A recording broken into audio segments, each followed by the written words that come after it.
Howdy and bienvenido. I'm Mary and this is Detour for Donuts. Today I'm touring Grass Valley, California. Grass Valley is a cute little historic town in the Northern California Sierra Nevada mountains. It was founded during the California Gold Rush in the mid-1800s, and you can still see a lot of old mining things as you walk around town. It's also a beautiful town to walk through to see all the interesting, unique, and old buildings, and it's also a great place to have some wine. So let's go in and see what they've got for us to try today. You are in an Italian winery, which is very unusual in this area, in this county, in this country.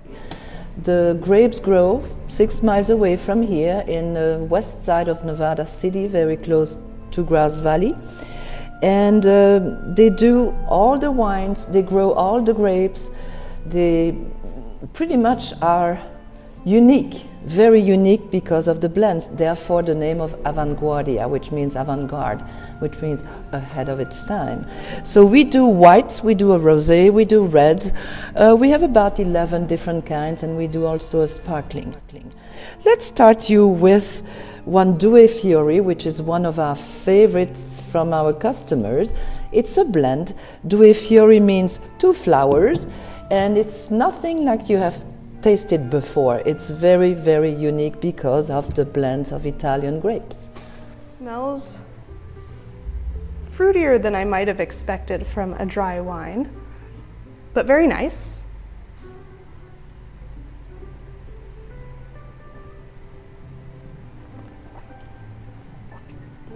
That is very sweet for a dry wine. In my opinion, not being a professional wine taster, but very delicious. So. Our second tasting will be also a blend. This is called the Cristallo, and the Cristallo is our flagship. It's actually a grape called Cazzitelli, among others, and that grows in only 4 areas in this country, one of them being here. There you go. It's a little more pungent, definitely fruity, and also a dry white.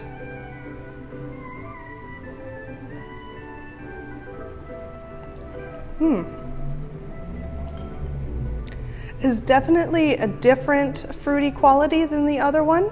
The other one, I would call it sweet, but that's not technically what it would be called.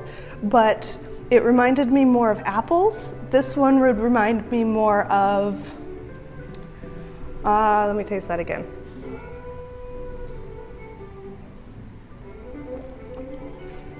Maybe something a little more of a hearty fruit, maybe like figs is kind of what I'm reminded of. France.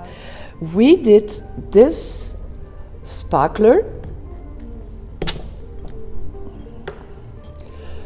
with a second fermentation of the Cristallo, which you just tasted. So they're going to be very similar in taste. So let's see if we can see that sparkling effect in there. It makes my face look all funny through the glass. That's fun. Okay, so let's see how this one is.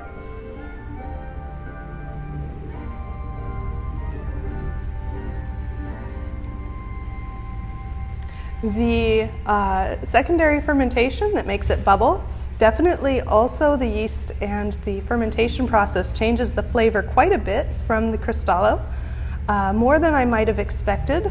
But that's definitely a very fun and interesting experience if you get the chance to come here or to another winery that does sparkling out of wine that they also sell not sparkling. To taste the difference between the two, even though it's the same grapes and it's the same initial wine, it changes the flavor profile a lot to make it sparkling, more than just adding bubbles.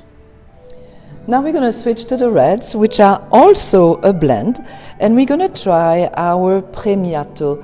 The Premiato won so very many awards. You see just a few on the walls, but we could not probably have enough to cover all the walls here.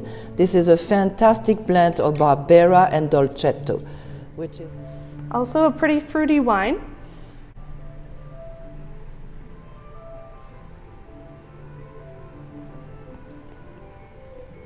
That is very good wine. It is very, I would say, unique. I don't think I've ever tasted a red quite like that before. I can see why it won a lot of awards. It's a very complex flavor. This is the Sanginetto. This is a Sangiovese. It's also a blend, and this specific wine likes to be paired with Italian food, like tomato-based sauces, if you like Italian food. So let's try the Sanginetto. There you go.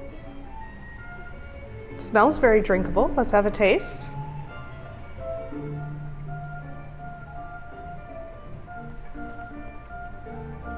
That is very, very different than the last red that I tried. So one nice thing about this winery is that all their wines have their very unique flavor profile. So if you are new to wine or you don't think you normally like wine, this would be a good type of winery to come to, that you could try different things and find one that suits your preferences. So this one, I would say, is less fruity than the last one. It is definitely very dry, and it has more of that tannic mouthfeel, but not too strong. It's definitely very smooth to drink. That was a lot of fun. Avanguardia is definitely a great choice for wine, and I enjoyed everything that I tasted there. So, salud and cheers, and tune in again for more great videos and food adventures across America with Detour for Donuts.